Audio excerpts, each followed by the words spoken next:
mesdames et messieurs, bienvenue à vous dans ce nouveau numéro de votre émission Vérité de fait.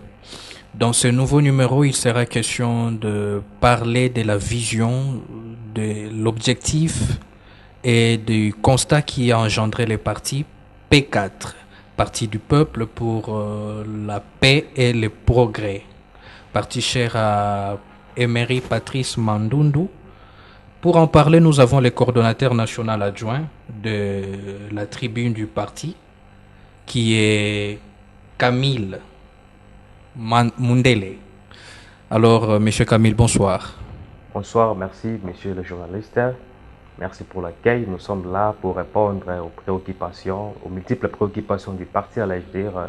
Donc, nous allons expliquer les partis, son objectif, sa vision et puis ses engagements républicains. Alors, dites-nous, c'est déjà quoi la vision du parti? Ok, comme tout parti politique, vous savez que nous sommes là pour la conquête du pouvoir par des voies démocratiques. Ok, nous sommes là pour la conquête. Continuez, oui, allez-y. Oui, la conquête du pouvoir par des voies démocratiques et de son exercice en vue d'assurer la paix et les progrès en RD Congo. Alors, c'est le président, c'est quoi son historique politique? D'où vient-il? Qu'est-ce qu'il a déjà fait dans l'arène politique congolaise? Ok, merci beaucoup pour la question. Le président, je rappelle son nom, c'est Maître Emery Patrice Mandundu. Il a travaillé avec Kengo Adondo. Il a aussi travaillé avec le ministre de la fonction publique, l'ex-ministre Michel Bongongo. Il a évolué ensemble avec lui. Il fut directeur des cabinets du ministre Michel Bongongo à la fonction publique et puis au ministère des Budgets. Et voilà, aujourd'hui en 2020, il a pensé à créer son propre parti politique, Parti du peuple pour la paix et les progrès, P50 en sigle, dont aujourd'hui là nous avons compté au total 3 ans d'existence jusque-là. 3 ans d'existence. 3 ans d'existence. Vous êtes implanté aussi à part Kinshasa? Et nous sommes au Congo central, nous sommes au Grand Bandundu, nous sommes au Nord Kivu, nous sommes un peu dans plus de la moitié des provinces de la RDC. Déjà, c'est en créant les partis P4. Quel était l'objectif qu'il était en train de poursuivre? Parce qu'il y avait déjà plusieurs partis. Quelle est la donne nouvelle qu'il voulait donner aux Congolais? Oui, ce que je venais de dire avant ici. Donc l'objectif principal de tout parti politique, c'est la conquête du pouvoir. Et nous, les partis P4, oui, nous nous battons pour conquérir le pouvoir, mais également en vue d'assurer la paix et les progrès en RD Congo. Vous êtes membre de l'Union Sacrée, votre parti politique? Vous avez signé la charte? Oui, bien sûr que oui, on a signé la charte de l'Union Sacrée de la Nation. On est membre, on fait partie des membres de l'Union Sacrée de la Nation. Donc je voulais ici dire que je parlais d'abord de l'Union Sacrée de la Nation. Le chef de l'État, Félix Antoine Tshisekedi Tshilombo, est le seul président au Congo qui a pensé de reconstruire l'unité, la nation en RDC. On parle de l'Union Sacrée de la Nation. La nation d'abord. Donc la nation, c'est de l'unité. La nation, c'est les soucis de vivre ensemble, les désirs d'agir ensemble. C'est ça la nation, l'unité et les soucis de vivre ensemble. Vous avez vu que le chef de l'État a créé, a voulu, n'est-ce pas, appeler tous les Congolais, que vous soyez de gauche ou de droite, mais venez, il faudra que nous soyons unis pour que nous puissions répondre aux besoins de la population. C'est ça l'idée du chef de l'État, Félix Antoine Tshisekedi. Donc nous, le P4, nous avons bien compris, voilà que c'est celui-là qui est venu, qui a vraiment les soucis, qui a les désirs, qui a l'amour, n'est-ce pas, de reconstruire la nation, de créer, de construire la nation congolaise. Et nous sommes obligés et nous avons bien jugé bon de lui soutenir, pourquoi pas. Et nous assurons au chef de l'État, Félix Antoine Tshisekedi, nous, les P4 se battent pour lui réélire chef de l'État aux élections prévues au mois de décembre. Nous sommes du bon côté de l'histoire. Et à ce côté, vous comptez jouer quel rôle déjà pour l'aider justement par sa réélection? Quel rôle comptez-vous jouer à ses côtés? Ah oui, bien sûr que oui. Nous soutenons d'abord ses œuvres. Une fois là, je vais de dire que nous faisons partie de l'Union Sacrée. Il y a plusieurs associations pour soutenir ses œuvres. Il y a Asofati, Amasofati, il y a plusieurs, Vision Fati, il y en a plusieurs. Qu'est-ce qui vous rend pertinent à ses côtés? Oui, c'est de l'unité d'abord, ce que je viens de dire ici. C'est de l'unité. C'est celui qui veut promouvoir l'unité en RDC. Le seul président, depuis que je suis né et jusqu'à cet âge aujourd'hui, je n'ai jamais vu un président au Congo qui a voulu, n'est-ce pas, rassembler tout le monde pour construire les pays ensemble. Bon, peut-être que vous C'est êtes de assez... l'unité. oui, allez-y. De l'unité, c'est de l'amour qu'il a et nous avons jugé bon de lui soutenir. Et nous aussi, notre parti P4, tant que nous avons des objectifs de pouvoir reconstruire l'unité, et nous avons dit que non, voilà, il faudra que nous puissions nous positionner au bon côté de l'histoire, c'est-à-dire aux côtés du chef de l'État, Félix Antoine Tshisekedi, et pourquoi pas parler de l'union sacrée en clair. Alors, comment comptez-vous apporter cette unité que vous prônez tant aux côtés du chef de l'État? Et cette unité, c'est qu'il faudra qu'il y ait la paix d'abord. Vous allez faire comment pour arriver à cette fin? Oh, mais c'est d'abord le respect de la Constitution, n'est-ce pas? De la bonne gouvernance. Et parce qu'il faudra aussi lutter contre les problèmes qui se posent dans l'est de notre pays. Tout ça là, ce sont des antivaleurs. Or que vous savez que le chef de l'État est en train de lutter contre les antivaleurs. C'est-à-dire qu'il n'y a pas la paix en RDC. Donc le président se bat, n'est-ce pas, pour amener la paix. Monsieur Camille, merci. Vous le P4, Oui. aux côtés du chef de l'État, du chef de l'État, comment comptez-vous travailler pour apporter votre touche dans la construction de cette paix, de cette unité que vous prenez tant? Et voilà, c'est tout justement ce que je viens de vous dire. C'est d'abord par l'éducation civique des Congolais. Ok. Ça, c'est un problème au niveau de la RDC. L'éducation, problème de la maturité. C'est parmi les missions, la mission, n'est-ce pas, de notre parti P4. La formation de la conscience nationale. Il faudra que les Congolais soient conscients, que les Congolais existent. Parce que quelque part, vous allez voir que l'existence, la conscience et l'intégralité qui expliquent l'existence de quelqu'un, d'une personne. Il faudra que la population congolaise ou les Congolais soient conscients, que ces Congolais comprennent en réalité, voilà ce qui est bon, voilà ce qui est mauvais, voilà ce qu'il faut soutenir, voilà ce qu'il ne faut pas soutenir. Et des idées comme ça, comme l'Union sacrée, ce sont des idées où tous les Congolais qui se disent vrais Congolais devraient normalement soutenir, et nous, les hommes, et la société civile, et voire même les églises, devraient, n'est-ce pas, soutenir cette vision des chefs de l'État par le biais de l'Union sacrée de la nation. Alors, merci Camille Mundele. Oui, Camille oui. Mundele, Camille Leblanc. Alors, maintenant, on va parler de quelques questions d'actualité. Vous allez vous prononcer en tant que cadre du Parti du Peuple pour la paix et le progrès. Alors, Camille Mundele, le processus électoral, l'opposition dénonce. Fayoulou exige la récomposition de la CENI et tout ce qu'il dit là. Vous, comment voyez-vous ces processus? Voilà, jusque-là, je dirais que ça va bien du côté de la CENI. Vous pensez?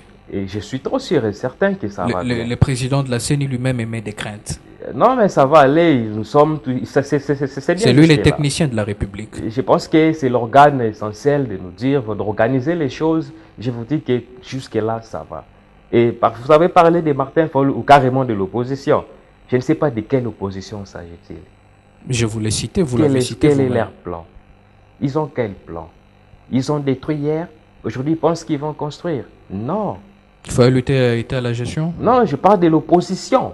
Je parle de l'opposition. Je parle des acteurs qui animent l'opposition. Allez-y. Vous comprenez au moins ça? Je vous dirais que Fayulu est député national. Est-ce qu'il siège?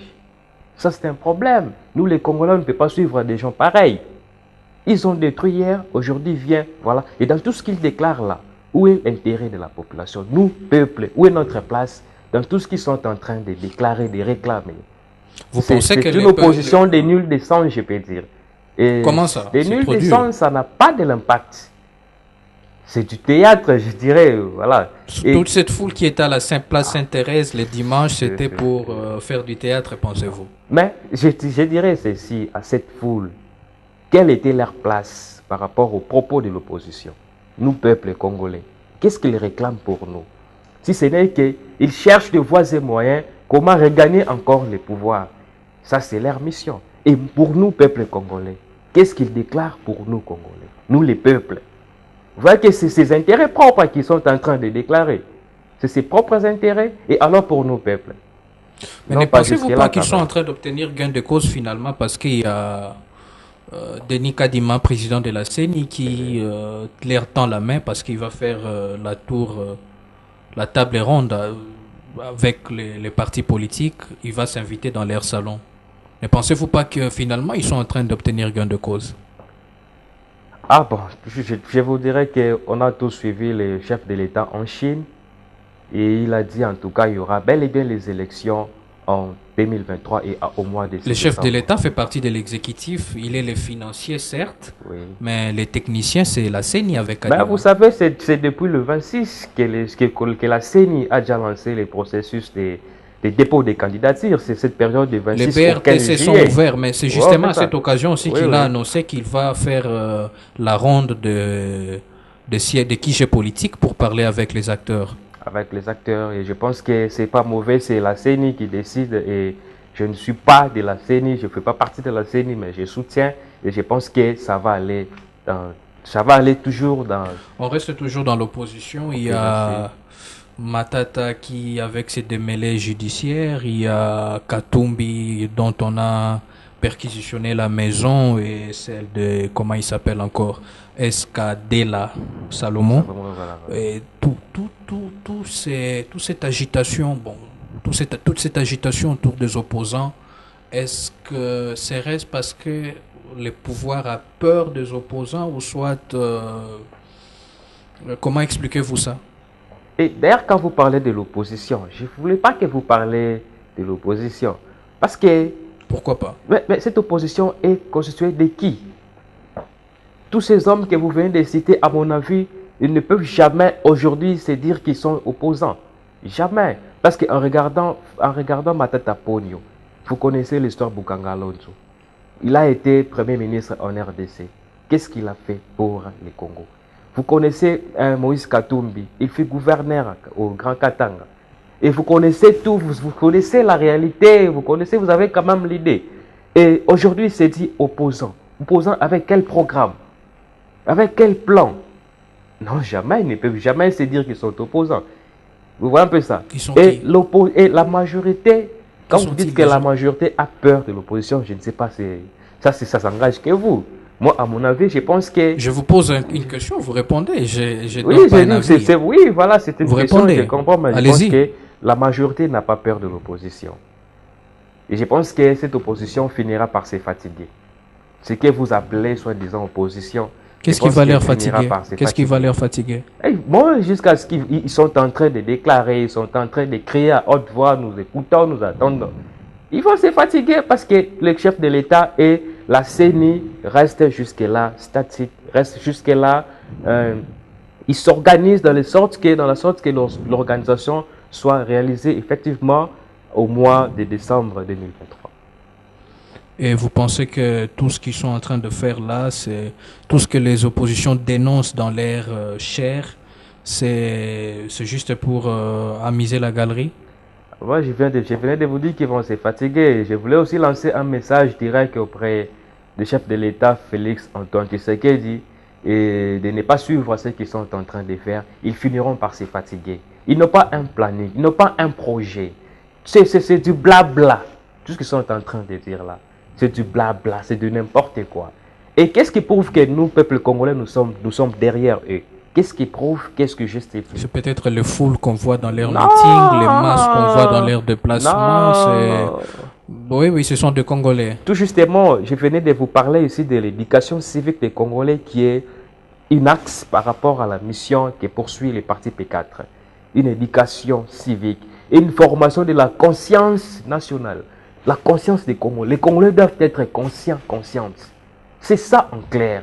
Vous allez voir qu'aujourd'hui, on a tué les Congos. Demain, on vient, on se dit, on est opposant et on invite la population en sachant que ces individus-là sont parmi les gens qui ont tué notre pays. Où on n'a pas profité à leur période. Ils ont tué, ils ont détruit partout. Et d'autre part, et voilà, je ne voulais pas aller trop loin, je voulais me réserver à ces mots, à ces niveaux. Voilà, Alors, merci. la conférence Risque Pays, parlons-en. Ça fait partie des acquis du gouvernement Sama en tout cas. À l'issue d'une étude menée par le groupe Bloomfield Investment, la RDC a été cotée parmi les pays où les risques d'investir est très minimisé, est très minime. On dit, on salue, on a donné les annotations, et on a parlé de l'accroissement de l'embellie financière, l'accroissement des recettes, tout ça. Tout ça, c'est à mettre sur les chapeaux dans l'actif du gouvernement Sama. Votre lecture, s'il vous plaît. Voilà, l'investissement minimum au sein de la RDC. Et moi, je pense que d'abord, si je voulais aussi commencer en avant, si je peux commencer en amont, le chef de l'État a effectué, n'est-ce pas, des descentes dans différents pays pour demander, n'est-ce pas, pour demander à ce que les investisseurs viennent investir au sein de notre pays. Vous allez comprendre que parmi nous, il y a ceux qui disaient, en tout cas, nous allons faire de la sorte que les gens ne viennent pas investir en RDC. Congolais qui est ennemi des Congolais. Vous comprenez au moins ça. Et vous connaissez au moins parmi les opposants, les gens qui se disent aujourd'hui opposants. Mais cette embellie là, c'est pas le fruit des investissements. On parle de notre capacité à mobiliser à l'interne. Oui, c'est tout justement ce que je vous dis, c'est la question d'abord de la conscience. Parce que la RDC est un pays solution à différents niveaux, à tout niveau. Nous avons la facilité, nous RDC, de pouvoir nourrir presque l'Afrique centrale ou carrément l'Afrique en général, en valorisant, n'est-ce pas, notre sol. Avec plus de 55 millions de terres arables. Nous emportons presque tout. Hein. Voilà, nous emportons parce que c'est ça, c'est la question, les problèmes liés, n'est-ce pas? L'homme congolais, jusque-là, n'arrive pas à être conscient. Ça, c'est un problème majeur pour les peuples congolais. La conscience d'abord. Parce que les seuls moyens qui peut aujourd'hui créer de l'emploi en RDC, c'est l'agro-pastoral. Lorsqu'on va valoriser les sols, vous allez voir ce que cela va apporter. Mais puisque vous en parlez, les chefs de l'État en ont parlé, mais jusque-là, on ne les sent pas. Qu'en est-il de la revanche du sol sur le sous-sol? Alors voilà, ça c'est... Je pense qu'avec le temps, ça va aller. Parce que avec le temps, quel temps? Il en a parlé il y a longtemps. Aujourd'hui, nous sommes Paris n'a pas été créé. Paris n'a pas été créé en un seul jour. C'est un projet. Il faudra qu'on y arrive. Et je pense qu'on va arriver. Je suis sûr et certain que nous allons cette fois-là valoriser les sols congolais à la place des sous-sols. Parce que nous avons eu le temps de valoriser les sous-sols. Vous connaissez ce que ça nous a amené. La guerre dans l'Est et beaucoup de déficits. Et on va essayer cette fois-là de valoriser la sol et vous allez voir que ce que cela va produire comme gain. Allez, la loi Tchani, pardon s'il vous plaît, la loi sur la répartition des sièges, la loi sur la répartition des sièges qui a été votée. Mozito critique, dit que elle est farfelue. Corneille Nanga aussi, qui est de l'opposition, voulais-je dire, critique. Qu'en dites-vous? Par là, je dirais qu'il le prouve. Pourquoi il critique? Est-ce qu'ils ont les éléments qu'ils nous prouvent? Ça, c'est la réponse que je peux donner. Il a donné des chiffres techniques. Est-ce que vous l'avez suivi? Oui, je l'ai suivi, mais je n'ai pas été satisfait. Sinon, vous n'avez pas été satisfait à quel niveau? Je n'ai pas été satisfait parce que lorsqu'il s'est dit que la loi portant répartition des sièges, ils ont démontré voilà, qu'ils prennent cette loi, n'est-ce pas, qu'ils prennent les éléments qu'ils ont et qu'ils l'amènent au niveau de la CENI et nous allons voir ce que cela va donner comme solution. Alors, quelles sont les perspectives que vous avez, rentrant dans votre parti politique, quelles sont les perspectives que vous avez pour le jour à venir? Pour les jours à venir, et voilà, je voulais encore rappeler ici, et d'abord, nous sommes là un parti de la paix et du progrès, et nous allons faire de la sorte que nous puissions former les hommes congolais qui soient conscients et de les éduquer, une éducation civique, nous avons parlé, et par là, je voulais aussi... je voulais parler des engagements républicains de notre pays qui sont parmi les perspectives de notre pays. C'est quoi? Il faut d'abord nous plaçons Dieu et la patrie au centre de notre action. Et nous devons reconnaître que Dieu d'abord, sans Dieu on ne peut rien faire. Et ce qui est différent par rapport aux autres partis politiques, nous, je viens de vous dire ici, notre devise même, c'est Dieu et la patrie. Et nous avons encore ce que nous appelons la décentralisation. La décentralisation des pouvoirs qui est le mode idéal de la bonne gouvernance. Il faudra que les pouvoirs soient décentralisés. Parce qu'on ne peut jamais parler du développement, du progrès, sans toutefois que les pouvoirs soient décentralisés. Allez, Camille Mundele, vous prévoyez un meeting, je ne sais pas moi, une activité de masse pour les partis? Et pour les partis, je pense que oui, les jours à venir, bien sûr que oui, mais toutefois, j'oublie encore la date où nous avons effectué une descente sur la route Nzolana et la route qui relie les quartiers Mamayemo, les quartiers Lukunga et les quartiers Bumba. Et nous avons effectué cette marche dans le sens de soutenir les chefs de l'État pour la construction ou la relance des travaux de construction de la route Nzolana. La prochaine activité, vous savez, la prochaine activité, je viendrai vous annoncer les jours à venir, le jour que je serai ici. Nous sommes en train de planifier et cette fois-là, ça sera du côté Mongafula où nous allons marcher sur la route qui va de Mongafula. Vous connaissez les tronçons Lutendele. Je pense que vous connaissez bien Mongafula, vous pouvez aussi appeler. Et nous allons marcher sur la route Lutendele et Kimboala. Et par là aussi, les travaux de route sont en train d'être effectués. Voilà ce que nous avons jusque-là comme activité au sein de la tribune du peuple du Parti P4. Merci à vous, Camille Valida Mundele, d'avoir été de nôtre. Merci à vous de nous avoir suivis. Rendez-vous les vendredis prochains. Vous serez encore en compagnie d'un autre cadre, je crois bien, du Parti du Peuple pour la paix et le progrès, parti cher à Emery Patrice Mandundu. D'ici là, bonne suite de programme chez vous. Merci.